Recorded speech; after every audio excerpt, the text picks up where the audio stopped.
Cette foire aux jeux, une habitude dans le canton Glo, précisément à Iraswenou, un village dans la sous-préfecture de Langibono. Ici, on ne peut se tromper, pas de division entre Mamela et Blé, les deux sous-groupes Glo. La paix et la cohésion entre enfants, jeunes, femmes et adultes sont au rendez-vous. Le jeu Lawale aussi, c'est un jeu de distraction pour toute la jeunesse, pour pouvoir oublier nos soucis et autres par rapport à tout ce que nous avons eu derrière. Non loin, d'autres faits aussi marquants. La flamme de la paix et la sortie frénétique du tam-tam parleur. Sous l'entrée majestueuse des 112 chefs coutumiers Glo.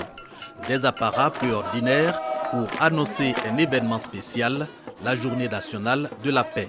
Une initiative de la Fondation Sacré-Cœur Missionnaire de la Charité pour porter haut l'exemple de paix et de cohésion dans le canton Glo. Notre ONG a pour vision de promouvoir la dignité de l'être humain, l'amour, la charité et le partage. Et nous savons que la paix est le préalable à tous ces éléments. S'il n'y a pas de paix, s'il n'y a pas de stabilité, s'il n'y a pas de sérénité, on ne peut avoir ni développement économique, ni développement social, ni développement humain. Préserver la paix sans laquelle il n'y a point de développement, sur cette idée, élus, chefs, coutumiers et cadres sont tous unanimes. C'est un très bon moment de rassemblement, de partage et d'union. Chose que nous appelons de tout neveu dans nos régions. Nous sommes venus d'horizons divers, même si nous sommes tous Glo, mais on est venu un peu se retrouver ici à trois et il est important que nous nous entendions, sinon la vie n'est pas possible. Le Glo, c'est une entité, nous allons œuvrer pour que cette paix entre les fils et les fils du Glo soit une réalité. La Journée nationale de la paix, une occasion pour la Fondation Sacré-Cœur Missionnaire de la Charité de faire parler son cœur. 1000 kits scolaires aux écoliers de familles démunies du canton Glo et du matériel pour la construction de 3 salles de classe à l'école primaire catholique de Iraswenou.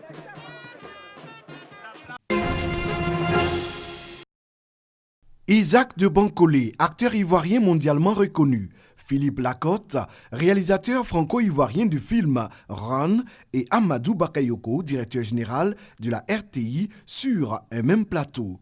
Objectif, dévoiler le synopsis de la future série événement à voir sur les antennes de la RTI. Abidjan City Club, c'est l'histoire de Fanta, une gamine de Trècheville.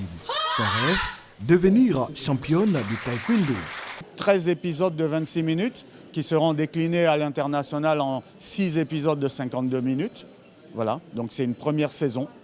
On va lancer un casting et on va inviter beaucoup de jeunes acteurs. Acteur de cette série de 26 minutes, Isaac de Bancolé s'apprête déjà à vivre une belle expérience. L'essence même du projet à partir de ce petit synopsis, ça m'a fait rêver.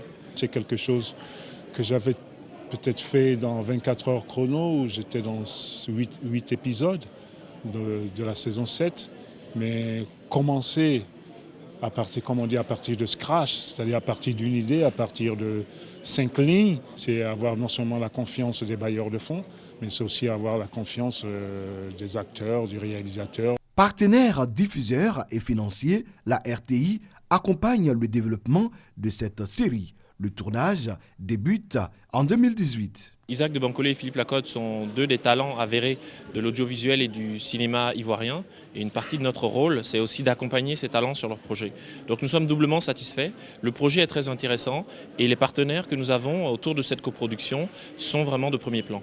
Depuis 2014, la RTI développe une stratégie de création et de distribution de fiction ivoirienne originale pour soutenir le développement d'une industrie locale à travers RTI Distribution.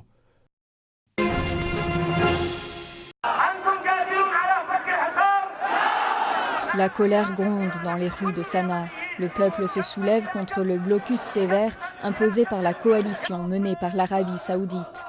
Riyad dit vouloir empêcher les rebelles chiites houthis de se procurer des armes, mais le blocus empêche aussi l'arrivée de l'aide humanitaire. Ils assiègent les Yéménites jusque dans leur maison. Il n'y a pas de gaz pour la cuisine, il n'y a plus rien. Nous voyons des gens mourir chez eux à cause de la pénurie de gaz. Pourquoi tout piège contre le Yémen?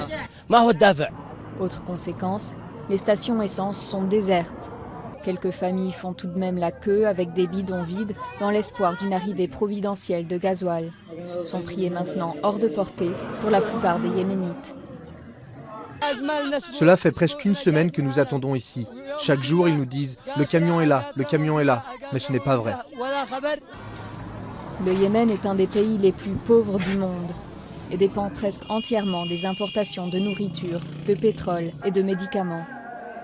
Selon les Nations Unies, 60% de la population est en insécurité alimentaire. Le nombre de cas de malnutrition a augmenté récemment. Il y a une grave pénurie de fournitures médicales et de matériel de laboratoire. Comme vous le voyez, de manière générale, on manque d'équipement médical. L'Arabie saoudite et ses alliés sont intervenus dans le conflit yéménite en 2015, dans le but de vaincre les rebelles Houthis soutenus par l'Iran.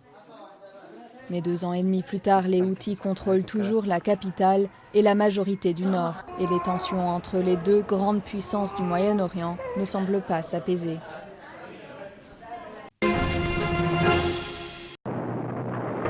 Les guerres prenant naissance dans l'esprit des hommes, c'est dans l'esprit des hommes que doivent être élevées les défenses de la paix. Ainsi débute le préambule de l'acte constitutif de l'UNESCO, Organisation des Nations Unies pour l'éducation, la science et la culture. Ce postulat exprime la volonté d'agir au niveau des consciences, par l'éducation à la tolérance et au respect des différences et des identités culturelles. Né sur les décombres de la Seconde Guerre mondiale, l'UNESCO ne part pas de rien. Elle succède à l'Institut international de coopération internationale IICI, son précurseur qui avait fonctionné dans l'entre-deux-guerres sous l'égide de la Société des Nations SDN.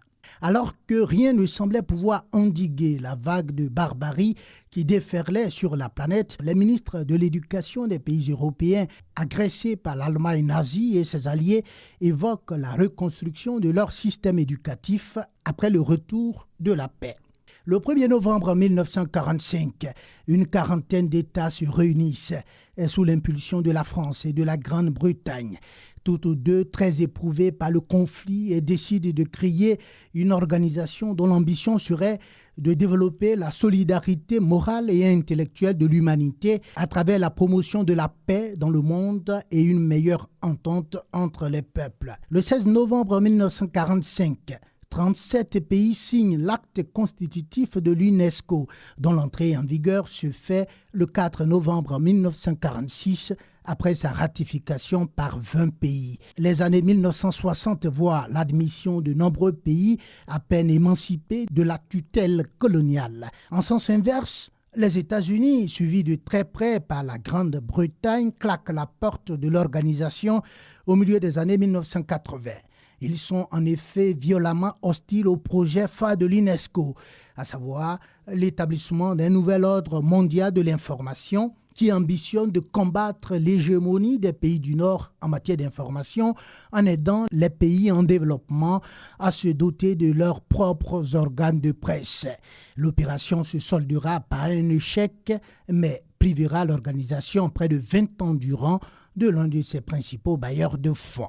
Même si toutes ces promesses sont loin d'avoir été tenues, l'organisation s'est efforcée de promouvoir l'éducation, la gestion responsable des ressources de la planète, la diversité culturelle, les droits de l'homme, la libre circulation des idées et, plus récemment, les nouvelles technologies de l'information et de la communication.